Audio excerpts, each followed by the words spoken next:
We are back at it again here with another video with the Invest for Tomorrow. To the first time viewers and investors, welcome to the channel. To all subscribers, welcome back. Here we are with the SPY, the S&P 500 index, doing a full transition from the dip area to the rip area today, from Friday to today's opening bell. And in today's volatility, our SPY bot at 10:15 a.m. sent out a bear indicator. And from that moment forward, outflows crossed the midpoint to the downside. And just a few minutes before that, at the opening bell at 9:30 a.m., our flow bot sent out a SPY bearish flow. And you could see that pure weakness there on 42 vision. And put options went up 150% plus within an hour, guys. If you guys want to receive this clarity and edge of the charts, you can now gain access to it as well.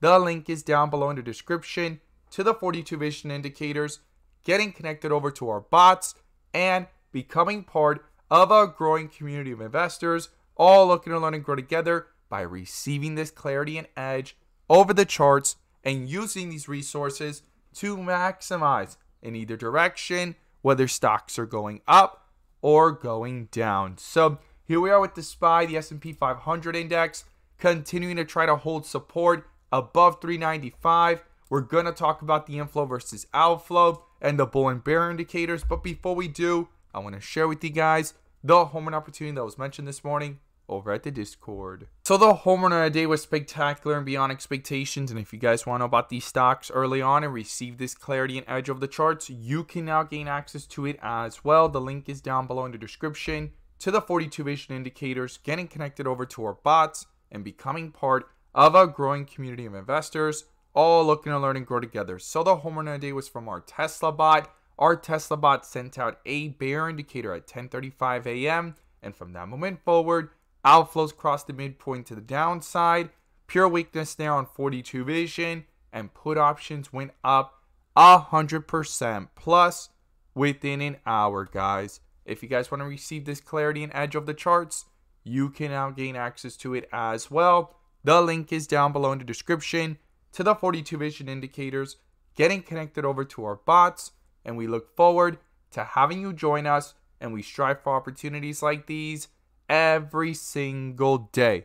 Let's jump into these charts. So here we are with the SPY, the S&P 500 index, as I stated earlier in the video, doing a full transition from the dip area, as I call it on 42 vision, to the rip area after going from the rip area to the dip area on Friday. And if this is your first time coming across the channel, this is 42 vision, which allows us to see the dips from the rips to the dips, and where the strength and weakness lies within the charts. And we also use our bull and bear indicators and inflow versus outflows as an extra layer of confirmation, which I'm going to pull up here and you can now gain access to as well. The link is down below in the description to the 42 vision indicator, getting connected over to our bots and becoming part of a growing community of investors, all looking to learn and grow together by receiving this clarity and edge over the charts and using these resources to maximize in either direction, whether stocks are going up or going down. And in today's video, I'm going to pull up the inflow versus outflow indicator, which adds that extra layer of confirmation and gives us that edge within the volatility. So here we are with the SPY under a bull indicator since Friday, but the outflows began today, guys. But they're fighting here to come back up, right? No bear indicator just yet. Things are trying to bounce back up off that support in the 395, 396 area that we talked about. And then also the inflows are fighting here to get back above the midpoint. They're slightly below the midpoint right there, but it's green, right?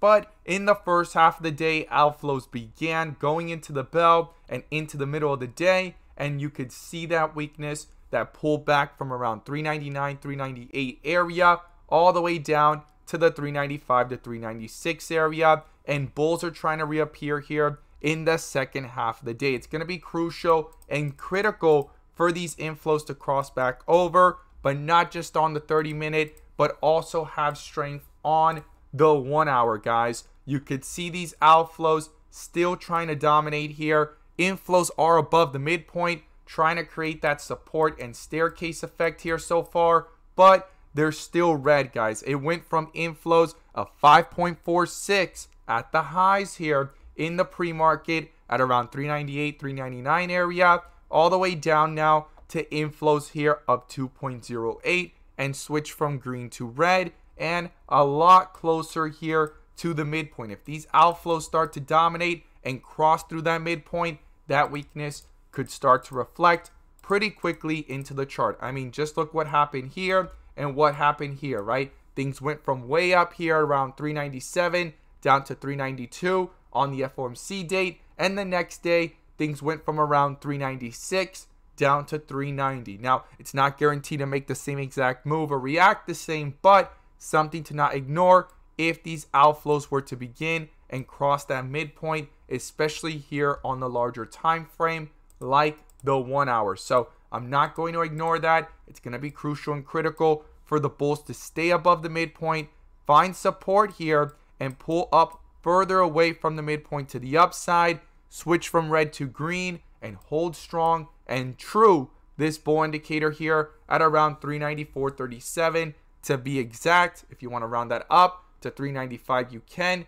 That is a key level there to not ignore as support, and that's where things actually started to find support today around the mid 395 area, right? 395.50, 395.60 area, bouncing back up so far to a high here of 398 in the second half of the day. Now, within the volatility, we could see here how things actually quickly shifted in the beginning of the day, crossing that midpoint with those outflows dominating for most of the day. A bear indicator at around 397, found support down here at around 395.60, and now the inflows are back above.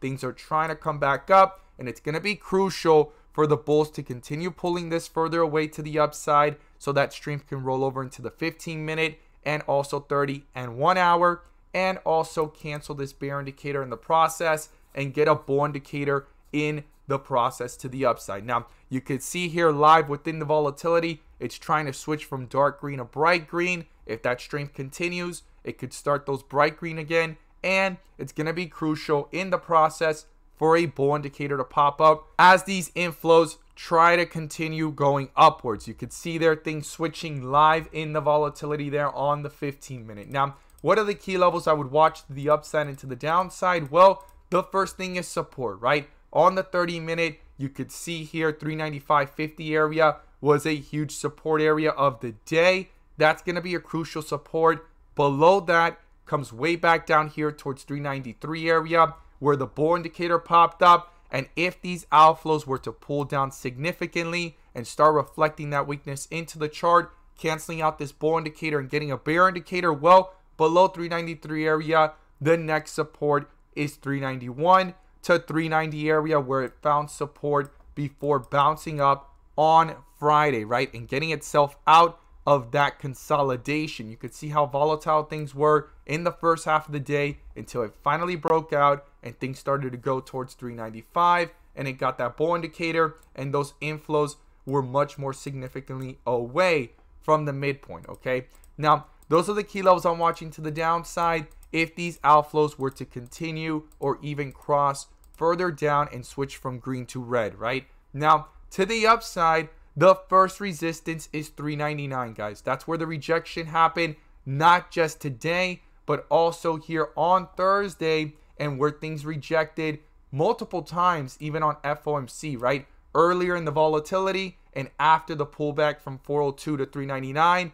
and then shortly after that, bear indicator popped up right around that 399 area. You could see it there, all the rejections. That's a key level of resistance. Then above that, I'll be watching 402, and it's going to be crucial for these inflows to pick up, cross that midpoint, stay green, stay strong on the 30-minute.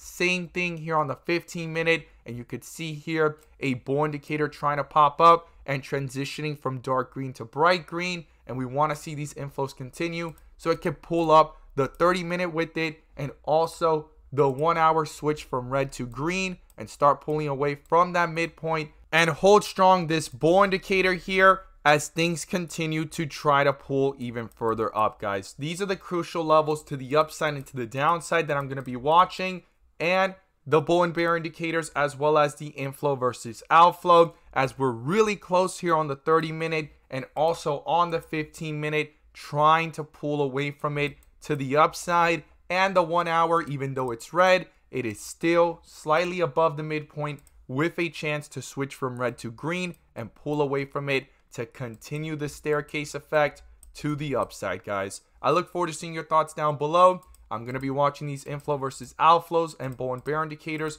very carefully. And as always, guys, thank you guys so much for watching, and let's make some money.